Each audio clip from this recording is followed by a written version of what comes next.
के काफिले रोक लिए जाएंगे। सरकार तो सरकार और विपक्ष के लोग भी बैठ करके तमाशा देख रहे हो, लेकिन जब सदन में वित्त मंत्री ये गाती हुई दिखती हो, चिढ़ाओ मत।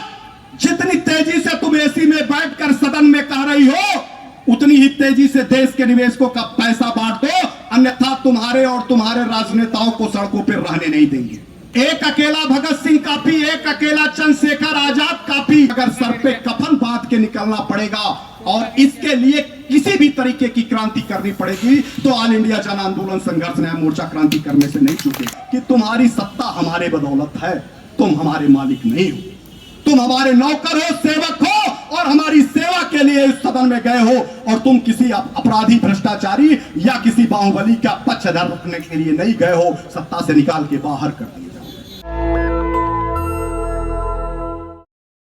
आपको आपकी गाड़ियों को जाने नहीं देंगे, याद रख लेना। सवाल जवाब जब निकलोगे अपने विधानसभा क्षेत्रों में और लोकसभा के क्षेत्रों में, तो गाड़ियों के काफिले रोक लिए जाएंगे। जवाब देना तब उनको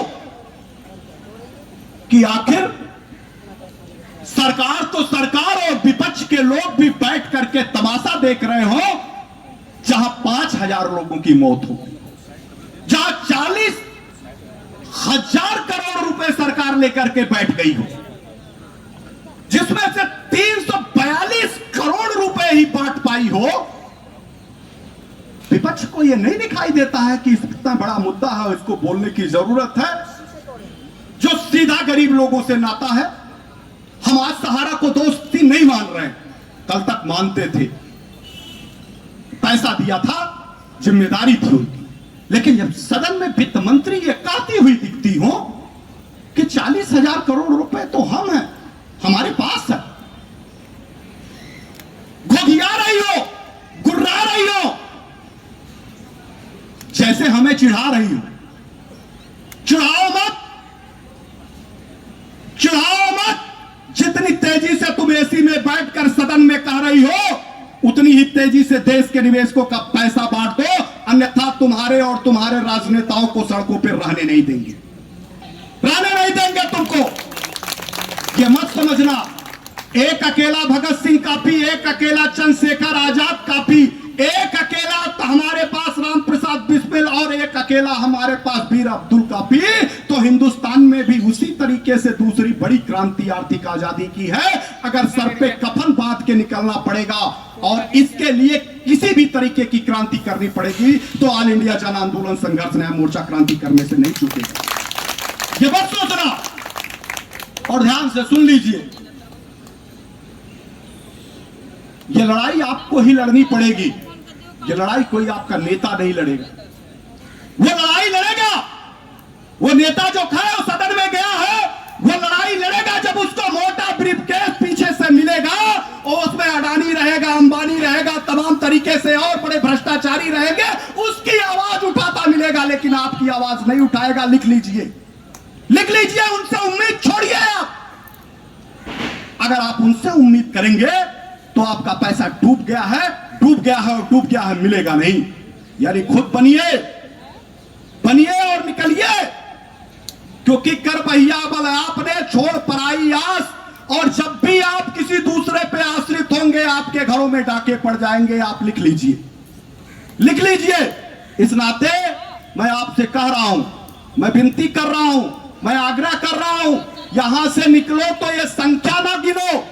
ये संख्या गिनोगे तो मायूस हो जाओगे। ये संख्या मत गिनना। एक एक लोग अपने अपने जिलों में जाकर के एक एक लाख फौलाद के रूप में खड़े हो जाना और वहां पे ताकत कराना उन सांसद और विधायकों को कि तुम्हारी सत्ता हमारे बदौलत है, तुम हमारे मालिक नहीं हो। तुम हमारे नौकर हो, सेवक हो, और हमारी सेवा के लिए इस सदन में गए हो, और तुम किसी अपराधी, भ्रष्टाचारी या किसी बाहुबली का पक्षधर रखने के लिए नहीं गए हो। सत्ता से निकाल के बाहर कर दिए जाओ। अब मैं आवाज दूंगा, कांग्रेस की जो लीडर है, हमारे पास निवेदन था, आग्रह था, वो हमारे पास आई है, हम लोगों की पीड़ा सुनने आई है। मुझे आशा और उम्मीद है कि इस देश के महत्वपूर्ण विपक्ष का मुद्दा के शीर्ष नेतृत्व करने वाले माननीय राहुल गांधी और बान प्रियंका गांधी के पास तक ये सारे मुद्दे गंभीरता के साथ आप लेकर के किन्हीं न किन्हीं माध्यमों से जाएंगे और एक दिन हम लोगों को इसी सदन में जोरदार तरीके से बहस का मुद्दा देखने को मिलेगा कि हां, सिर्फ अडानी अंबानी की बात राहुल गांधी नहीं करते, बात करते हैं गरीब पीड़ित निवेशकों का, बात करते हैं सहारा के पीड़ित सहित तमाम चिटफंड सोसाइटियों द्वारा लूटे गए लोगों का। और तब सदन में हंगामा हो तो हर तीसरा घर उनके लिए ताली बजाएगा, हर तीसरा घर उनके लिए ताली बजाएगा। अन्यथा ये सभी तालियां जो आप कभी आरक्षण के नाम, कभी हिंदू के नाम, किसी अगड़े के नाम, कहीं मुझे पिछड़े के नाम पे बनाते हो ना, ये राजनीतिक एजेंडा तुम्हारा किसी काम नहीं आएगा, किसी काम पे नहीं आएगा। हाँ, तब था हमारा हिंदुस्तान जो कहीं अनपढ़ गांव में रहा करते थे, अब हर घरों से शिक्षित लोग निकलते हैं। तुम्हारी सभी चालबाजियां हम सभी लोग जानते हैं। नेशनल दस्तक की आपसे गुजारिश है कि अगर इसको बचाना चाहते हैं तो नेशनल दस्तक को सब्सक्राइब करने के लिए रेड कलर के सब्सक्राइब बटन को दबाएं, फिर बेल आइकन की घंटी दबाएं। नेशनल दस्तक को बचाने के लिए बहुत जरूरी है कि हर खबर को शेयर करें, लाइक करें, कमेंट जरूर करें।